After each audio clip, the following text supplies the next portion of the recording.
नमस्कार, जी न्यूज देख रहे हैं आप। मैं हूं आपके साथ अदिति अवस्थी। चीन डोकलाम पर भारत को डराने की कोशिश तो बहुत कर रहा है, लेकिन यह भूल गया है कि हिंदुस्तान अब बदल गया है।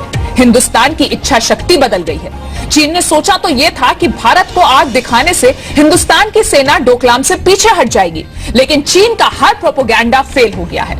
अब चीन के सरकारी अखबार ग्लोबल टाइम्स ने पहली बार प्रधानमंत्री नरेंद्र मोदी का नाम लेकर युद्ध की धमकी दी है और डोकलाम से भारत को सेना हटाने के लिए कहा है। लेकिन हम आज आपको बताने जा रहे हैं कि अगर डोकलाम को लेकर भारत और चीन के बीच युद्ध हुआ तो कैसे चीन की हार होनी तय है।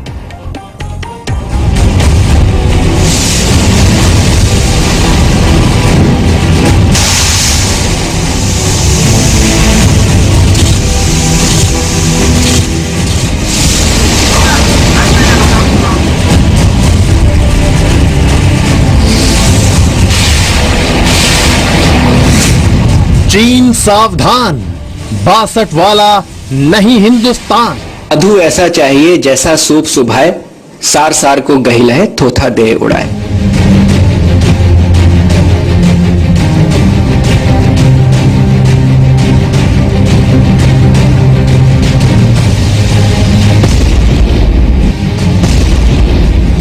डोकलाम पर फंस गया है चीन।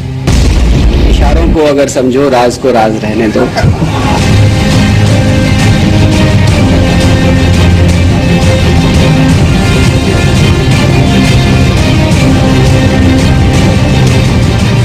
पहली बार पीएम मोदी का नाम लेकर चीन की धमकी। चीन को एक बात आंख कान खोलकर समझ लेनी चाहिए कि जिस 1962 की लड़ाई की याद चीन दिलाता रहता है, उस बात को 55 साल बीत चुके हैं। तब से लेकर अब तक भारत की सोच बदल गई है। सरकारें तो बदली ही हैं। सबसे बड़ी बात ये कि इच्छा शक्ति और तेवर भी बदल गए हैं। सेना की मांग क्या है? मांग उनकी ये कि हम अपनी सेनाएं वहां से विड्रॉ। आप कहते हैं कि हम क्या चाहते हैं? हम ये चाहते हैं कि अगर संवाद चल रहा है कि भाई अगर कोई बातचीत बैठकर करनी है तो दोनों अपनी अपनी सेनाएं हटाएं। तो कोई भी अनरीजनेबल बात भारत की तरफ से नहीं हो रही है। डोकलाम के मुद्दे पर लगातार धमकियां दे रहे चीन ने इस बार भारत को सीधी चुनौती दी है। अपने सरकारी अखबार ग्लोबल टाइम्स के जरिए गीदड़ भभकी देने में एक्सपर्ट हो चुके चीन ने इस बार सीमा लांघ दी है।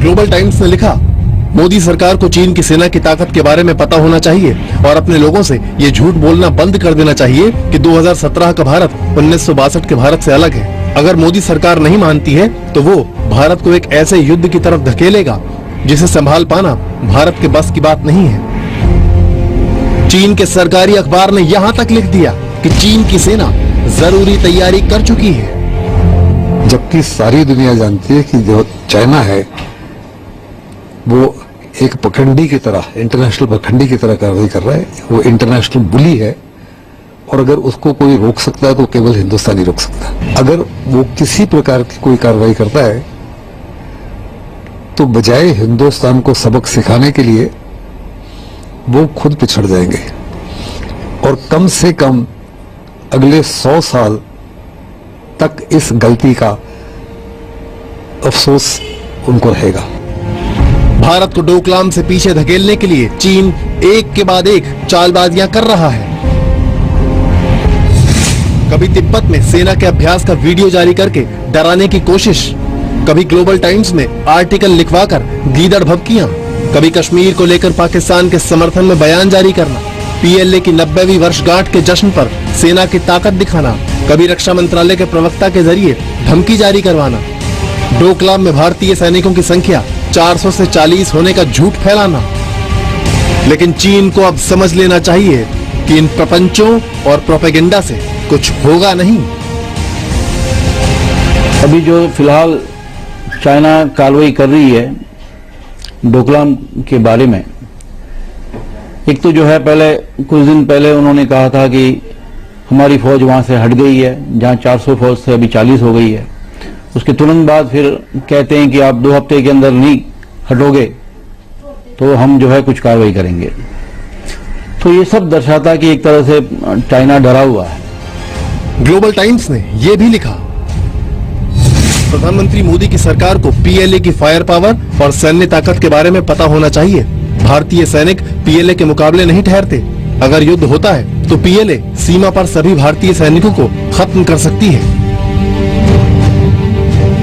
चीन धमकी दे रहा है, लेकिन हिंदुस्तान भी तैयार है। और अगर युद्ध होता है तो क्यों हिंदुस्तान की स्थिति मजबूत है, ये भी समझिए।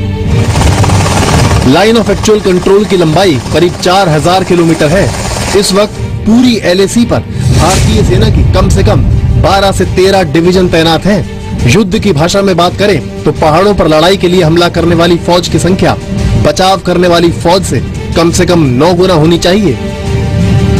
यानी अगर चीन की फौज को भारत की सेना का मुकाबला करना है तो उन्हें कम से कम 100 से 110 डिवीजन की जरूरत है।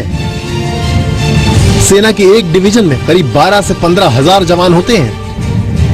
इस हिसाब से इस वक्त चीन बॉर्डर पर भारत के कम से कम 1.5 लाख जवान तैनात हैं।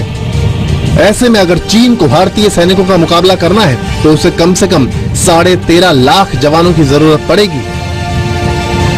इस वक्त चीन के पास 22.5 लाख सक्रिय सैनिक हैं और अगर चीन भारत से युद्ध करता है तो उसे अपने 2/3 जवान बॉर्डर पर तैनात करने पड़ेंगे, जिसकी संभावना बहुत कम है।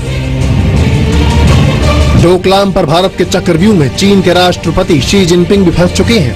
30 जुलाई को शक्ति प्रदर्शन करने के बाद जिनपिंग को लगा था कि वो भारत को डोकलाम से पीछे धकेलने में कामयाब हो जाएंगे। सेना की वर्दी में जिनपिंग ने तब चीन के सैनिकों को युद्ध के लिए तैयार रहने को कहा था, लेकिन भारत के अडिग फैसले पर जरा सा भी फर्क नहीं पड़ा। बड़ा ऐसा मसला नहीं है कि युद्ध होने ही वाला है।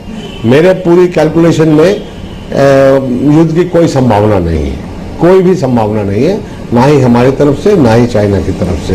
ये एक प्रेशर पॉइंट है, प्रेशर हमारे ऊपर प्रेशर डालने की उनकी एक योजना है। विदेश मंत्री सुषमा स्वराज और पीएम मोदी बातचीत के जरिए समाधान की बात कह चुके हैं। भारत ने तो तय कर लिया है कि वो भूटान से दोस्ती निभाएगा। जमीन हड़पने की चीन की नीयत और नीति किसी कीमत पर बर्दाश्त नहीं करेगा। अब चीन तय कर ले और बता दे कि वो क्या चाहता है। ब्यूरो रिपोर्ट, जी मीडिया।